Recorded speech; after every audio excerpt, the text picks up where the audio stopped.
I am unashamed. What about you? So one of our listeners sent this picture. Wow. I'll hold it up for y'all to see. You see that now? Big Al and Kenneth Green. Kenneth Greenfield and I look like a Jason. well, that's so the title of the email was "Look at how much Phil looks like Jase," or I guess Jase looks like Phil. Yeah. Because it looks a lot like him. Was this was this before or post? This was before Pre-conversion. That was pre-conversion, but not long before. I mean, that was probably pretty close right there because I would guess you were by then in your pretty close. 27 or so. 3 years. See it. So I also sent a picture, so you can take a look at that. So I thought it was interesting because that's what it said, and it does look a lot like Jase. And there's a couple other pictures Mom has that where Jase looks like Dad a lot, and I think everybody has at different points of their life. But what I thought was interesting was that Zach's, they just wrapped production on the movie The Blind, where a lot of this era of Dad's life is in the movie. Yeah. And Big Al is in the movie, like not. He's dead, but And he's got that same mustache. Now he's See what he looked like? our Big Al was a little thinner, but he's got that same mustache. Is that a Ford truck in the back, Phil? yeah, Ford Bronco Yep, probably. Ford Bronco. Ford. We got. I think we had a '72 Ford, not Bronco, but F-150. Oh yeah, it's the truck. Well, it's funny as we get to talking about like the more stories that I'm hearing, like and I know we had all the interviews before we did the movie, but man, every time Phil tells the stories, my reference point. Yeah, And the images in my mind that are popping up are what we filmed, and I think we had a little bit of creative liberty, but I mean, this thing is pretty accurate. much as it went down. Almost some of it's like word for word. And you're gonna be, like as Phil was telling the stories this morning during the interview, I was just sitting there thinking like that we've got literally that word for word. So the Big Al who was converted later, which is not in the film because that was No, it'll be like in the, we'll share that obviously because when you're going to develop an attachment with this character, and so we want people to know, what happened in the end because he's very likable in the film. So very likable. We're filming a lot of, I guess, what would you call them, behind the scenes stuff and interviews and stuff. In fact, tonight we're going to get together and just as a family and, pray over the whole project and worship, about it. So we're filming. Everybody's going to meet tonight over at Willie and Corey's, and we're going to have dinner, which is going to be good. Although I'm trying to eat right, so I showed up at the wrong. I saw a big pile of meat. So Willie commissioned Jay, who's now kind of, I guess, the family, meat man, and he to go over and go through his freezers and get whatever he wanted to cook for tonight. And so I saw Wagyu brisket. I saw, Wagyu tenderloins. I mean, it's going to be a meat fest tonight. Is what it's going to be a feed. So some of the kids are going to lead worship. Mia and Layla and Max, which by the way, they're so talented. Yeah, Layla. We'll talk about this later. She just got signed on with Sadie. Sadie's going to be releasing a worship initiative through her ministry called Live Original. And Layla's going to be one of the lead vocalists on their worship album. Really? I didn't know that. So she's in town recording. So Sadie's on fire. So I'm like, you know what? And I told Layla, I said, if you can have a time to spend with just her speaking into you and mentoring you, like that alone is worth it. She's a godly woman. Well, women prophesying, Sadie, we're raised quite in the crew here. Well, it's really interesting because people ask me this all the time, It's a great question. They say, was the family like nervous about like going national with your family and having cameras and all this? And I was like, well, yeah. And mainly because other than my kids who were already grown, but all my brother's kids, they were teenagers and under. And so of course we were nervous about it. I mean, we're watching other families, albeit probably not godly families. I don't know. I don't judge them. But, fly apart because of being famous, because they make money, they get fame, whatever, or get to drugs or just lives ruined, because of this. So that was our fear and our prayer was that God would keep especially our young family, young kids intact, through the process of becoming well known. And I have to say, the prayers worked, because like you said, when I look at the next generation of Robertsons and Dashers and all of our family, I mean, you talk about talented, love the Lord, gifted to do different things and using their gifts, to impact other people. So, I mean, praise God, it wasn't us, it was him that did it. But we have been extremely blessed, I feel like, Dad, with now it's your grandchildren and great-grandchildren, and to watch the adults they're turning into. Amazing. It's incredible. And I've told the story before. I told it yesterday in my sermon again, that, one of the greatest moments for me personally was to have my dad baptize my granddaughter, in our pool. And we were all there and we were singing and standing around the hot tub. And I just thought, man, this is what it's all about. This is 4 generations Full now circle moment of faith. Yeah. And then she won an award at her school. Yeah. For being most Christ-like. Most Christ-like. Yeah. Which is cool. Which is incredible. And, and she's had some struggles a little bit, in her high school years and teen years, but she's just, her heart she loves the Lord, and it's evident. And she's a sweet girl. And now she's dating, little Joey, Jersey Joe's son, and which has been great, because it's a family that moved here from New Jersey. They just, they watched the podcast and listened. They watched, then they went back and watched Duck Dynasty. They never watched it. And they thought, you know what? I don't like living in New Jersey, this blue state. They're making us, all this tyranny. Get out of here. They said, let's go to Louisiana. And so they came in through the podcast first, Right. and then they found out about that. That's right. They had never, and so watched it. And by the way, that's a phenomenon, Zach. I'm talking to more and more people in my travels. They're smart. They knew the podcast was first. Then they went back and watched the series. They're smart, because Jersey Joe's boy spotted one of these little redneck girls happened to be in our family's church, and he said, man, them kind of women there are hard to find. That's right. Well, he had never dated that much, is what Joe told me. But it was really interesting, because he had which we were laughing about this. I was talking to Joe yesterday, and he said, because he wanted to be, his original thing was he wanted to be a Navy SEAL. He's a very driven young man, and he's into, physical fitness and all that. But he said he was going to be a Navy SEAL, and I said, whew, boy, God bless you, because if you make that, these are the toughest people on the planet as a Navy SEAL. Those guys are a different breed. They are. But look, now, after a few months of dating Carly, there's a lot of talk about, deputy sheriff.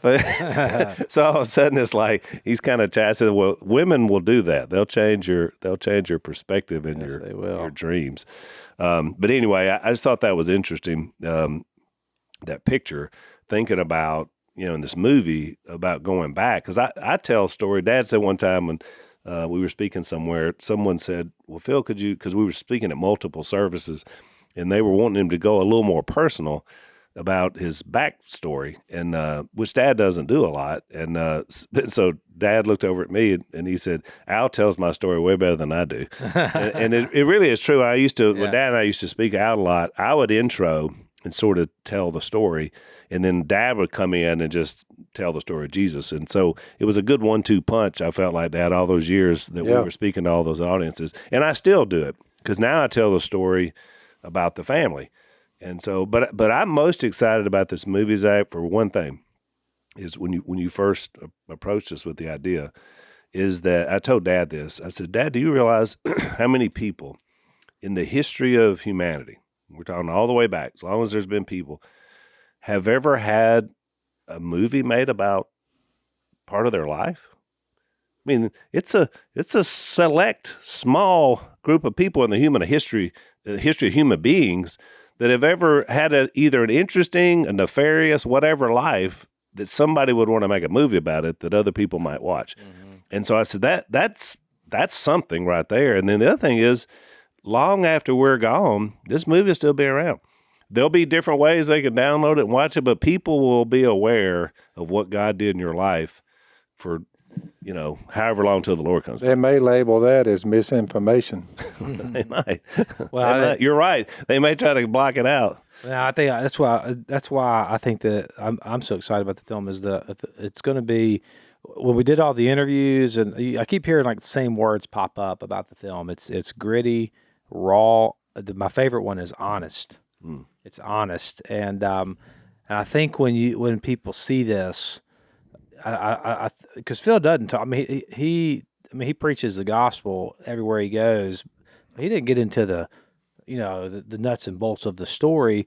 But what's the verse in Revelation that they were saved by the blood of the Lamb, and Revelation 12:11, yeah, and the power of their testimony. Yep. And I think about that. I think about what this film is. The Blind. It is Phil and Kay's testimony. Yep. It's because not just about Phil either. It's about Kay as well. Right. I mean, if anything, it's as much her story as his.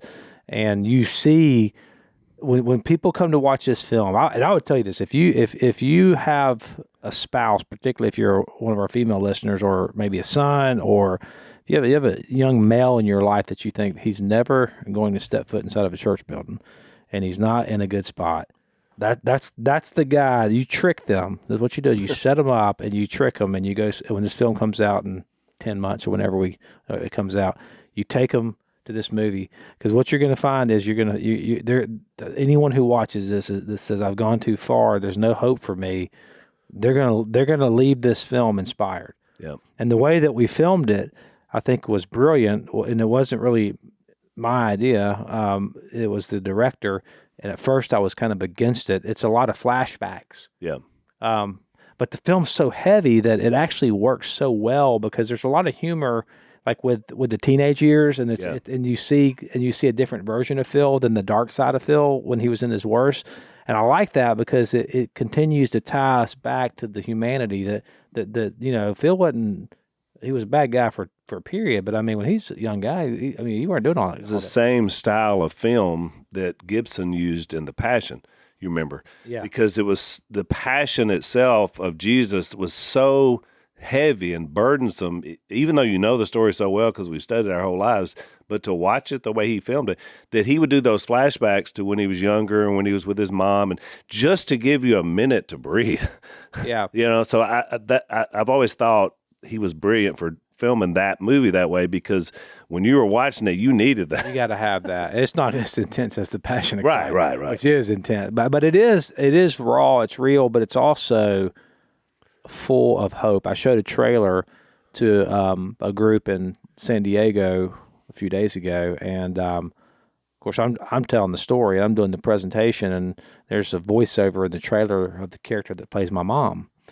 And she's ministering to Kay in the film, and I don't know why, because I've seen the trailer like 6 times. Well, I'm about to go up there and talk, and then I start crying. I'm like, this could be good or bad, But I start crying just thinking about not just that I miss her, but just how I was thinking about like her purity and her love for God, and not just have really she had a prophetic word about you. And you said it today. She said if she told old Will Smith, if you convert my brother, if you bring him to Jesus, then he will bring thousands to Jesus. And that's exactly what's happened. And that's what happened. So I get up there and I basically tell that story, and I look out. Of course, before I even said it, I look up, and I'm not the only one crying. I mean, everybody's crying in the whole room. We're all crying. Many people are crying, and then when we were filming this one particular scene in the movie, I'm not going to tell you what it was because I don't want to. It's such a powerful scene, but there's a character, there's a person on a movie set that we called Scripty, and her role was she sits there and she watches every single take, and she has an iPad where she's notes of any discrepancy. Up there's her hair's over here, on the last cut it was over here. Her job is to look at the details. That's all she does. I'm just here to look at details, make notes. She's zoned in. She's in a chair, 16 hours a day, looking at a screen. I mean, it's the worst job. I couldn't do it. That just makes me cringe thinking about it. Let's take a break. So, Zach, I don't know if have you tried Tommy John underwear? I've got them on right now. Oh, I'm so glad to hear that. I'm so glad you're part of the group. We love our Tommy John underwear. Oh, by the way, I meant to tell you this. Speaking of Tommy Johns, the story that Jase told on the podcast a while back of Missy having a mishap, a double barrel mishap at the airport. Yep. So one of the casualties was her Tommy Johns. I didn't know that. So she said, "Make sure that you get me some more Tommy Johns." All I know is I got wow out of my wife as I walked by. I'm like, And it probably been a while since you got a wow out of mine. 40, 50 years. So if you want to get a wow, That's not in the sales pitch, but I mean, hey, yeah. if you Got want a to wow out of my You woman. want to get a wow. 17 million pairs have been sold. So obviously people love Tommy John underwear. You can, and it's risk free because they've got a Tommy John's best pair you'll ever wear. It's free. So, but you're going to love them. So here's what you do. You go to TommyJohn.com/Phil and you're going to get up to $30 off the site. So it's really great. Plus you're going to get free shipping. So that's TommyJohn.com/Phil, $30 off the whole the site wide, plus free shipping. TommyJohn.com/Phil. See site for details.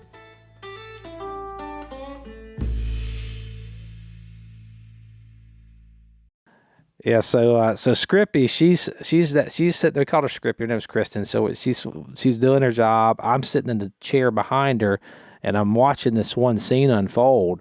Well, I mean, there were several times in the filming that I cried. Just like, so there's just one. I'm going to be a basket case watching this movie. Oh, it's going to be. I can already tell. Yeah, the family. I mean, I was there, by the way. I mean, I was really there when it all happened. So I Well- told the director, he said, "Man, I appreciate you guys, letting us tell your story." And I said, "Well, it was a lot harder to live it than it is to film a movie about it." Well, the one that made me this particular scene, you're in it. So I won't tell you anything else about it. But it's your character as a young child, and man, I start crying and I'm tearing up, and I'm kind of embarrassed a little bit. So I wipe my tears up, and I look down. I'm thinking, I hope nobody sees me. Well, I look at Scrippy. Oh, Scrippy's just just sobbing. Wow. I look up. So even in her moment of monotonous, whatever, it touched her. It touched her, and then I look around the room, and a lot of them were crying, and it was a moment of hope, which is that's the thing. That's what you want. I think what people are going to see, and the one word that you're going to lead this movie with, is hope. That's it. Yeah, that's good. That's inspiring. Yeah, I mean that's going to be good. That's what's inspirational. Well, it was. So it's funny, Zach, you said that because yesterday. I knew I was going to talk a little bit about the film in my sermon. And so as I was sitting there, and I just always when we're worshiping together, I kind of fade in and out of participating and then just kind of letting it shower over me. Because, when you preach the word of God, I mean, you're his spokesman. I mean, I've always taken that very seriously because, I'm speaking on behalf of the Almighty God. Mm. And so I want the Holy Spirit to be fully engaged and it not be me. But as I was sitting there yesterday, Dad, I was there, at our church, West Ferry Road, and I knew I was going to be talking about that film. And I mean, I was just overcome with emotion. Even before I got up, just thinking about this church is the one that embraced us, And so when I talked about it, I told the church, I was like, and you're in it. I said, you're in this film because you were there, This church was there. And so I know there's a church service scene. And I was like, you guys were there the whole time. And then I mentioned some names of people because I told the story, Dad, about, which we've told on the podcast before about, because I talked about the resurrection, about you basically hiding out down here away from your influences for a few months because you're trying to it's about a year. Yeah, trying to be strengthened. And the first time somebody shows up and is like, "Hey, let's take a ride down the road," a year later, and Dad's like, "You're looking for the wrong Phil. He died. The one you're looking at here is new." Which is a shocking line. They probably were like, "Oh, I didn't know what happened," but in my story, I pulled a Jase. I was like, and down the road they went because that guy is a crackpot now. It scared him. Well, that would scare anybody, but I mean, it's kind of a weird thing to say. It's true. It's true. It's brilliant how you put it, but it's I like to say. So my point was because I was using the phrase crack pot, which was the jars of clay. And so I kind of took that word and ran this narrative. And so that's why I was saying about Dad. I said, a lot of people from his former life thought he was a kook now. He's just some religious nut. I don't know what's happened to Phil. But then through the years, you were able to go back, including with Big Al and a lot of others, and share Jesus with him. And so all of a sudden that crack pot was really just a cracked pot because you were a jar of clay that God was shining his light through you. So After about 15 years, they all my old ex-running buddies all came together saying, basically, he gone. that's right. He's out. He's out. Unreachable. Right. Which is what you needed.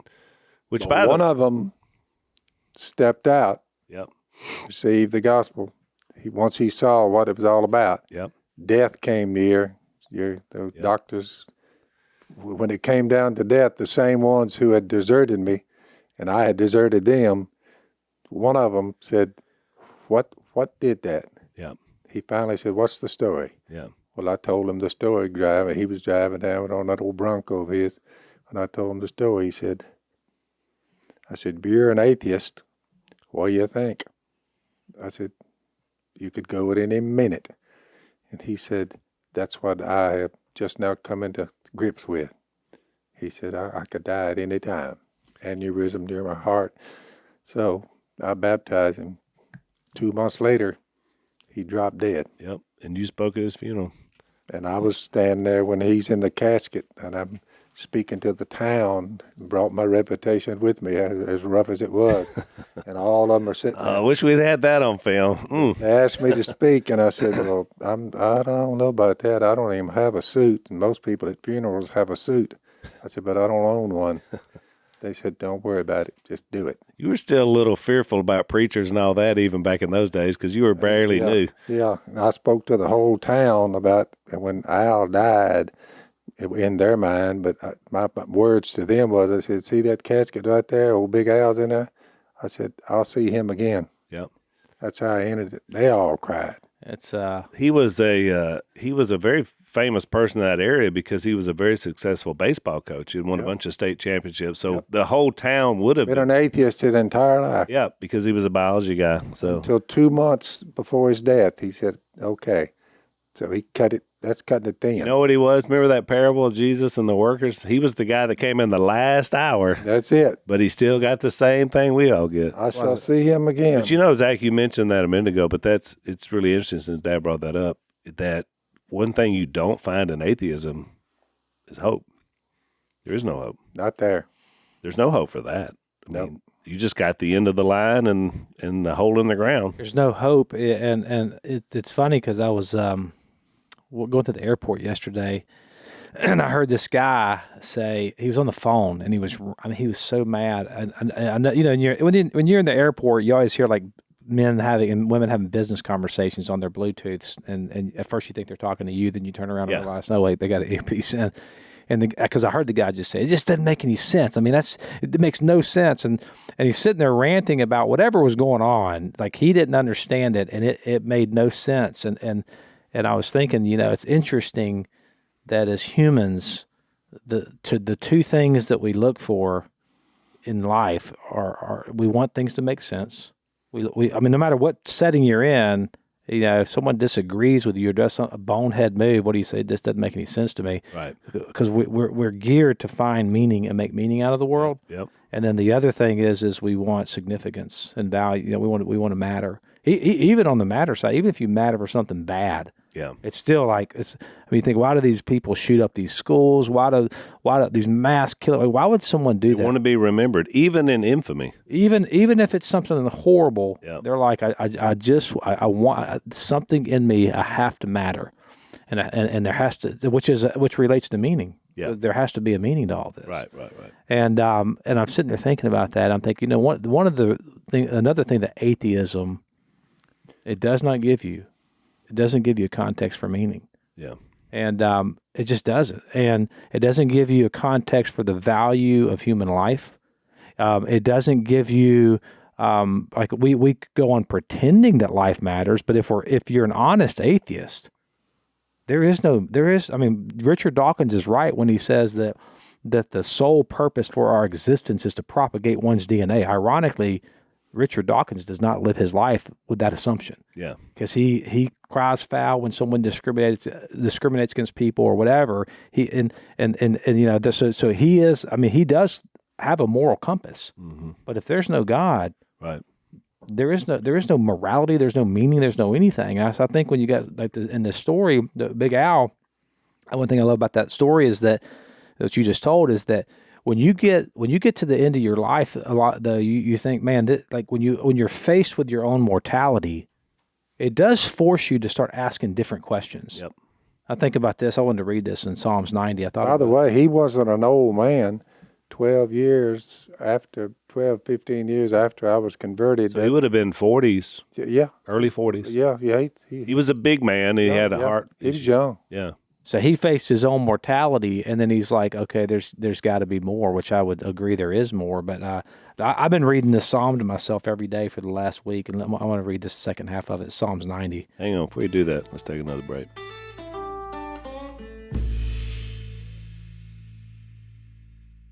This is in Psalms 90, the second half, verse 12. It said, well, the first part of this is just asking for the Lord to satisfy us before the sun comes up and before our hearts forget that God is good.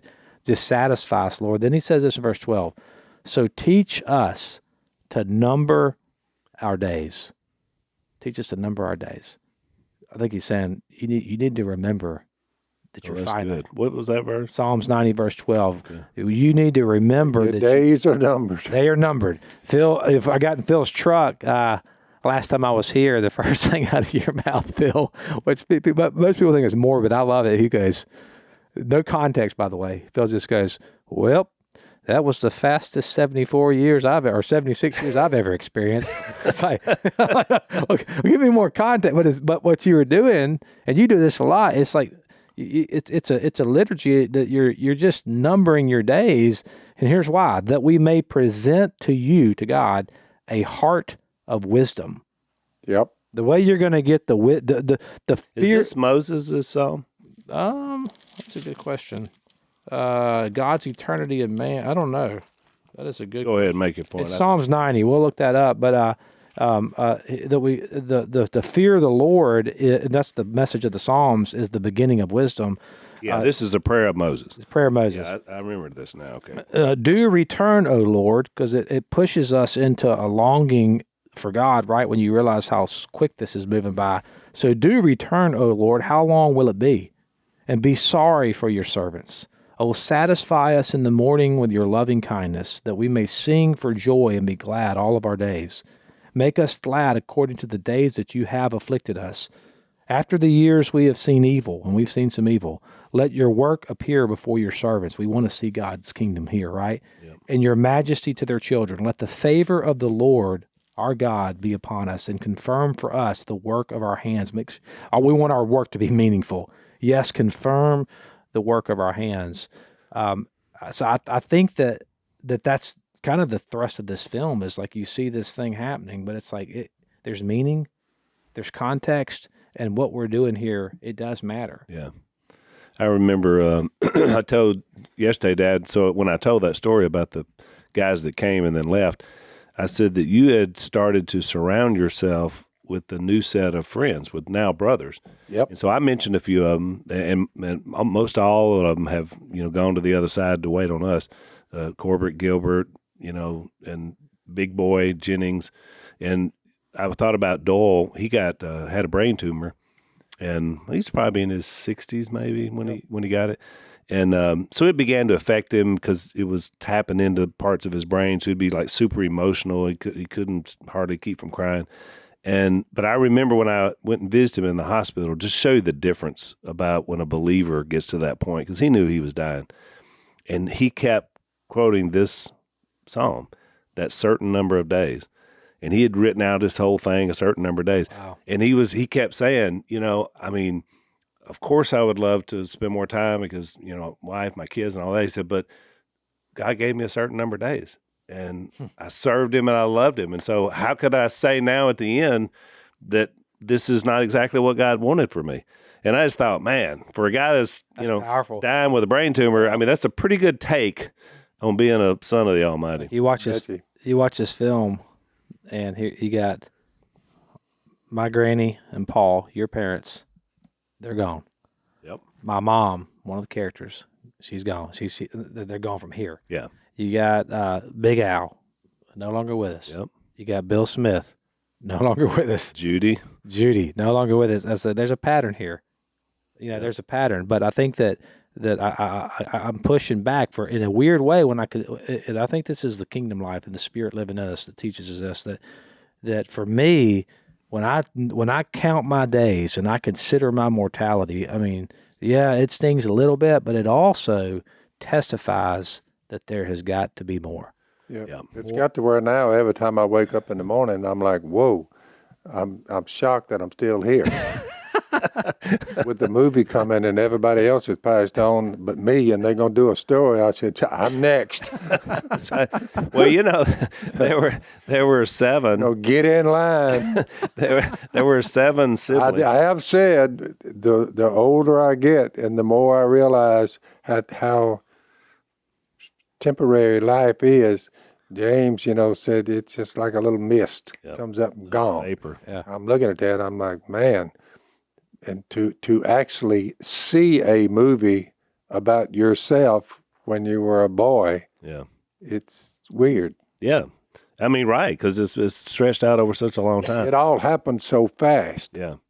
And I thought about Bill Smith, who's obviously there's an actor that plays him in the movie, and you told me you spent a lot of time with him because you really wanted that to be right. Because, your mom getting Bill to then ultimately have the opportunity to share Jesus with Dad was such a pivotal point, not just in the story, but obviously all of our lives. Oh yeah. And the fact that he would later be our mentor, and we were able to sit at his feet for many years and learn. And also, I worked alongside him for 22 years. So, that's the kind of stuff that excites me. You probably went on your computer and when we got into Hebrews and probably printed off Bill Smith's Hebrew notes. When we started Hebrews, I was like, man, I got to find that notebook. That's right. Because Bill taught us the book of Hebrews. Yeah, right? yeah. I have a lot of his stuff. He allowed me to have access to all of his notes and stuff once he was gone, and I really appreciate that. Because I do. He taught me. And the notes, you're right, the notes we're doing here, I taught a Sunday morning 25 years ago. So, that's how long back we go with this study. But, yeah, I'm excited about it, Zach. And look, Unashamed Nation, you guys are going to help us make this thing happen or not in terms of, supporting it and watching it. So I really, word of mouth is what has made this podcast so great. And when I was going around Kansas, then I was in New York, then I was in D.C. last week, and I just kept meeting person after person, a lot of young people, but also some older couples, and just, we love your podcast. We're listening to podcast. I never miss a podcast. Just over and over and over. So I know our nation is growing because of you guys not only supporting it, but then you're telling other people, and that's really how you make something successful. So we will encourage you to do that, especially when we get closer to releasing the film. You guys will be the one.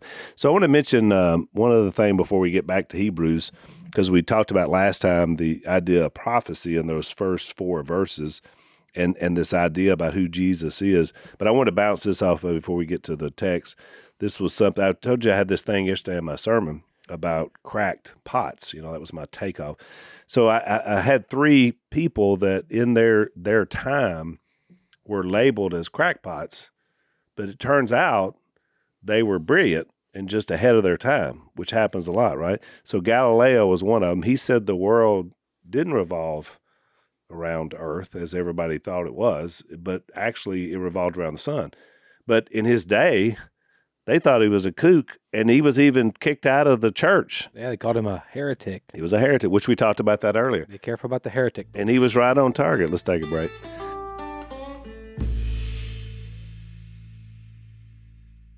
The other one I mentioned, and then I said, so we're crackpots. So what we say now is that life doesn't revolve around us, but it revolves around the sun, S-O-N. And therefore people say, what? You're a kook, right? Yeah, you're crazy. But we're ahead of our time. So Georges LeMay, he was the one, he was some kind of a bishop or something. I forgot his background, but he's the one that expanded on Einstein's theory and said that the universe is expanding, which meant, of course, there had to be a singularity beginning. And so, and again, in his day, everybody says, kook, crackpot, no way. But it turns out he was exactly right. And so what has been called the Big Bang, we say God created the heavens and the earth. He was the bang. The reason why they call it a Big Bang is because they're trying to avoid the universe had a beginning. Because what's happened here is if you know who Stephen Hawking is, who wrote Brief History of Time. So he writes this book, and he's basically making the case for how Einstein's and what this guy you just mentioned, along with Edmund Hubble, who had the Hubble telescope. Yep. So that was the big move, right? So Yeah. when this telescope comes out, they're looking at the planets, and they notice that there's every time he observes the planets, they become increasingly more red. Well, if you know anything about light waves, if a the light's coming towards you, like the closer a light is, it gets what color? It gets brighter. It gets whiter. Whiter, yeah. As it moves away from you, think about like tail lights, or if you see a light that's way off, it kind of has like a reddish glow to it. Because what's happening is the light wave is actually being like it's not as sharp. The frequency is not as sharp. It's like it's more bent. It's more bent. Oh, it's longer waves instead of shorter. Shorter waves equals brighter light. Longer waves equal redder. And so they're looking at this and they're like, he said, wait a second.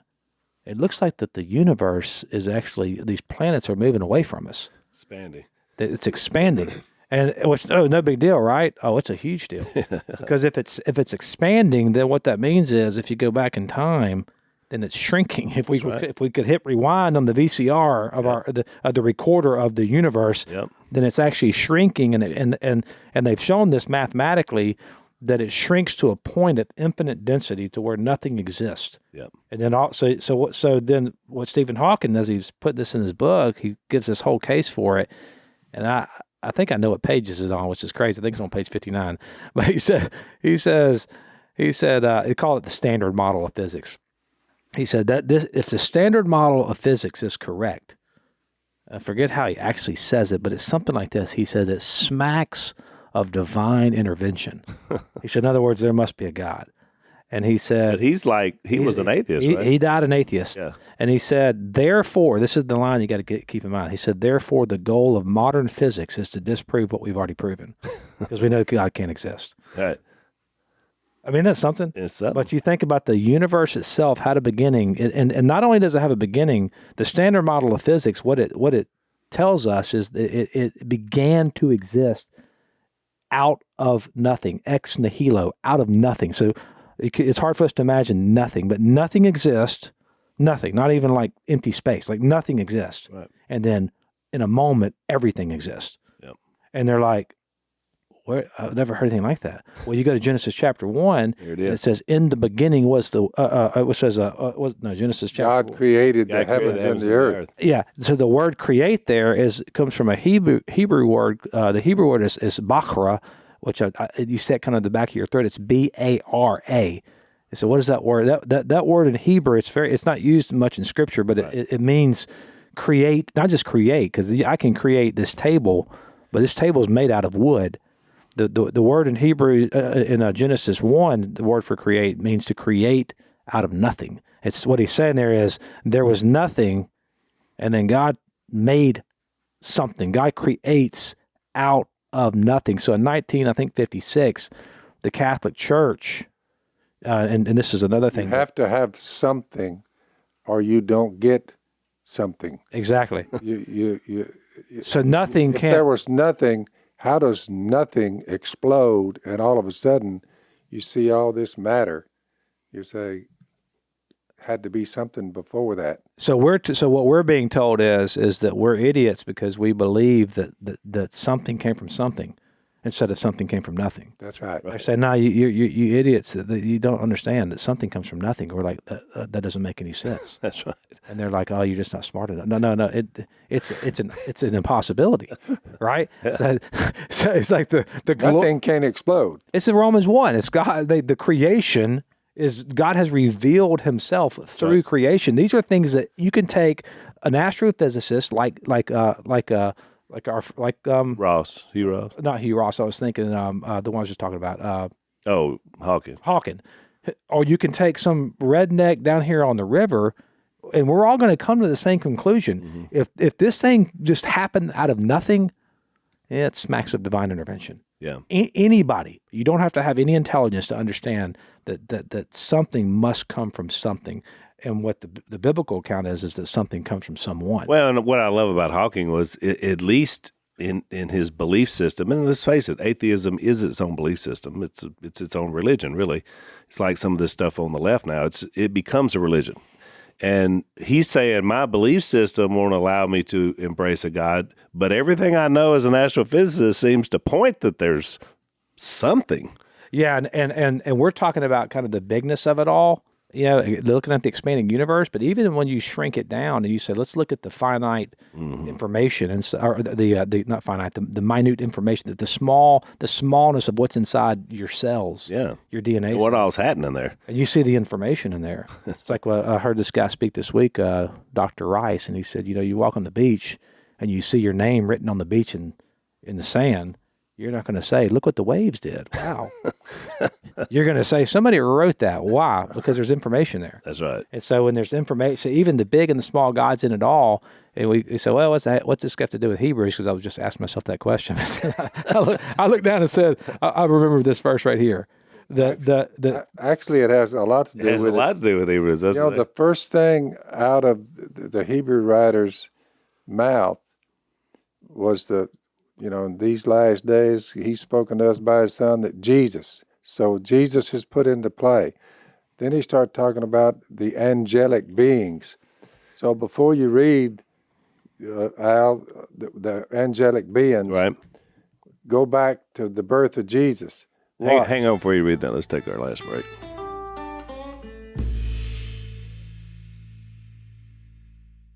All right.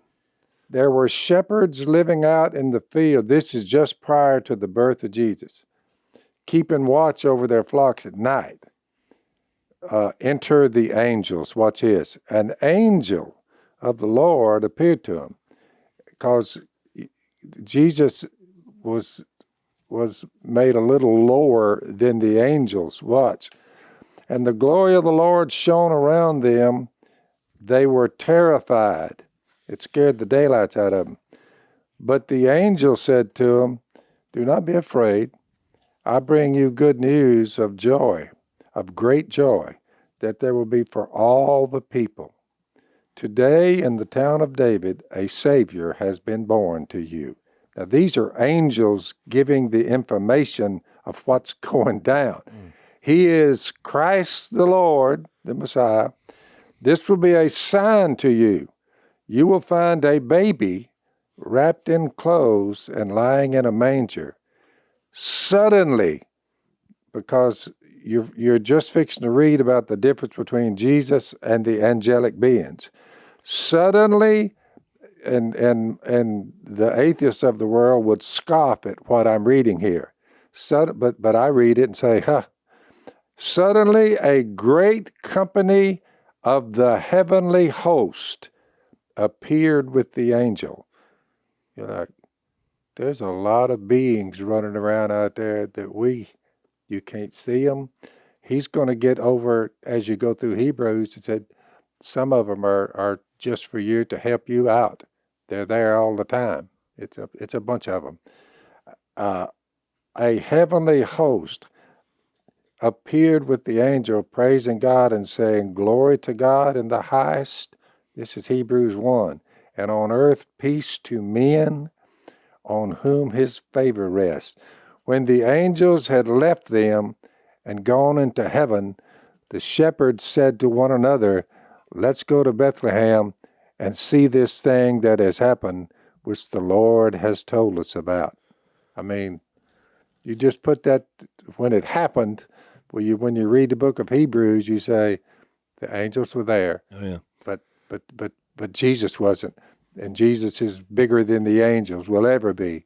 Right. So the comparison, he met his birth, a mighty throng of these beings, which is kind of scary to think about.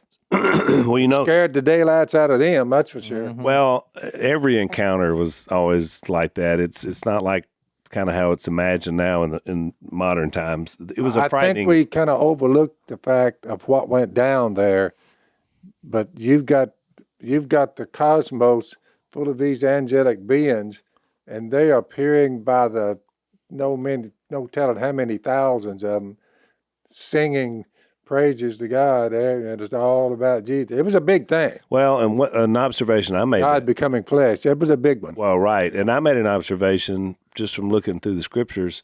Not only was it his birth, you remember when he was tempted in the desert? Yeah. Who came to him to minister to him after he went through that with Satan? An angel. Then when he was getting ready to be crucified, he was in the garden, angels came to minister to him. You got a pecking order that's unfolding. Hebrews 1:14, it doesn't take him long. By the way, he talks about the cosmos and what's going to happen to it. God created these. You say, what's going to happen? It's going to wear out and be gone in a roar. Gone. Peter talked about it. But here, these people running around now saying they're going to save the planet. Not hardly. They better get their eyes on Jesus so they can be saved, because the planet is fixing to go. It's not going to be up to and us. In the middle of all that, are not all angels, all of them, ministering spirits sent to serve those who will inherit salvation? Yeah. They're there on our behalf. That's exactly right. Some of the things happen weird, you don't know what's going on. Let me read this. I don't think we I want to read this whole section, Dad, and then because we're running out of time, and we can talk about more in the overtime. So it starts in verse 4. Remember, we set the whole thing that Christ is superior over prophecy, and then it gets to verse 4, and it says, "So he became as much superior to the angels as the name he has inherited is superior to theirs." So it's even now over the angels. Yep. "For to which of the angels did God ever say," and now he's going to have all these quotes are Old Testament prophecies, "You are my son, today I have become your father." That's one from Psalm. Or again, "I will be his father, and he will be my son." And again, verse 6, "When God brings his firstborn into the world," God in flesh, Yep. he says, "Let all God's angels worship him." That's my point. Which is what you just read. In speaking of the angels, he says he makes his angels winds, his servants flames of fire. Which you would think you need to bow down to them because of that, but you got a bigger one on the premises than them. Exactly. But about the Son, he says, "Your throne, O God, will last forever and ever, and righteousness will be the scepter of your kingdom. You have loved righteousness and hated wickedness. Therefore, God, your God, has set you above your companions by anointing you with the oil of joy." That's another Psalm quote. So, Jack, you were talking about the Psalms. This is all about Jesus. He also says, verse 10, "In the beginning, O Lord, you laid the foundations of the earth, and the heavens are the work of your hands. They will perish, but you remain. They will all wear out like garment. You will roll them up like a robe, and like a garment they will be changed. But you remain the same, and your years will never end." By the way, that was the Psalm 102.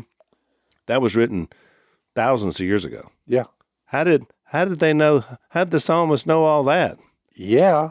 I mean, how did they know? We're way ahead of. And to give a little context to what we're doing here, because now or not us, but the Hebrew writers make them the claim of Christ, and as Phil was talking about the fierce and the fear that you would feel if you actually encountered an angel, you'd be like, these are pretty spectacular beings. But People usually fell out, and it said they became frozen and terrified in fear. That's when the encounters they were having in the scriptures, that it was that kind of stuff. It scared them. To one of them angels said, "Calm down." Yeah, it's easy. So you think what we're trying to do here, if you're listening, is we're trying to elevate your view of angels, right? But then in Psalms 8, this is what the psalmist says. He talks about the majesty and the splendor of the Lord, but then he switches and he kind of moves into the incarnation of the Son that's coming. He says, "And the Son of Man," what is man? Verse 4, that you thought of him. What is man that you take thought of him? "And the Son of Man that you care for him." Listen to verse 5. "Yet you have made him a little lower than God and crowned him with glory." One translation says a little lower than the angels, and in Hebrews 2, it says you've made him lower than the angels. And so I think about this Jesus was made lower when he was made lower than the angels. What does that even mean? And now he's being exalted above not just the angels. I mean, he's being exalted above all things. All things. Everything. And remember, the key to it is, because he was already there as God, but when he became a human being, he said about himself, he lowered himself because he constricted an eternal God into a human body. Plus, anybody watching would say, this is never going to work. Right. Nobody would ever think this would be the way to save mankind, which is why it was such a rope-a-dope on Satan. He never saw it coming. And he had to wonder, why is he becoming one of them? Because he's been down here messing with humans. That's not going to save the world from the beginning. So it was a divine rope-a-dope to save mankind, which is really powerful. So I just thought that was really good. So we read this whole section. Let me read the last 2 verses, and then we get to overtime. We'll talk a little bit more about angels. To which of the angels, verse 13, did God ever say, here's another song quote, sit at my right hand until I make your enemies a footstool for your feet. In other words, the rhetorical answer to all those questions is none. The angels are powerful. They're live in another realm, but they can't save sin. Now, real quick before we cut out too, is Colossians 2, which we went into a few weeks ago. You remember what their sin was? One of their sins was they were worshiping angels. That's right. So we want to lift up angels, but only because we want to tell you Jesus is better. That's right. Yeah, what they did, and Paul was getting on to them for in Colossians, is you're taking these ministering spirits, these things of God that are meant to point to Him, and you're worshiping those things instead of the one who they're pointing you to. And so we'll in the overtime, we're going to get to some of the why of that, Zach, especially in ancient times, why that would happen, and I think still does even today. So we'll if you want to go check out overtime, blazetv.com/unashamed is where you go to sign up, and we'll see you on the other side. Thanks for listening to the Unashamed podcast. Help us out by rating us on iTunes. And don't miss an episode by subscribing on YouTube, and be sure to click that little bell to get notified about new episodes. And for even more content that you won't get anywhere else, subscribe to Blaze TV at blazetv.com/unashamed.